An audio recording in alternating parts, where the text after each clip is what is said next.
નાગરિક સંરક્ષણ દિવસ 6 ડિસેમ્બરે ઉજવાતો વિશિષ્ટ દિવસ છે અને આ પ્રસંગે 7 દિવસ સુધી વિવિધ કાર્યક્રમોનું આયોજન કરવામાં આવે છે. આજે ગાંધીનગરમાં રાઇફલ અવેરનેસ પર ખાસ કાર્યક્રમનું આયોજન કરવામાં આવ્યું, જે ગાંધીનગર સિવિલ ડિફેન્સ દ્વારા વોર્ડન માટે આયોજિત હતું. કાર્યક્રમમાં દરેક વોર્ડનને રાઇફલ અને પ્લેટનો ઉપયોગ સમજાવવામાં આવ્યો. પ્રોગ્રામમાં હાજર તમામ વોર્ડનને સર્ટિફિકેટ આપવામાં આવશે.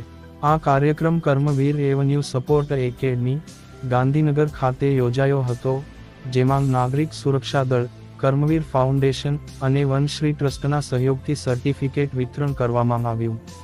આ વિશિષ્ટ કાર્યક્રમમાં ગાંધીનગર સિવિલ ડિફેન્સના ટી.આઈ.જે.ડી.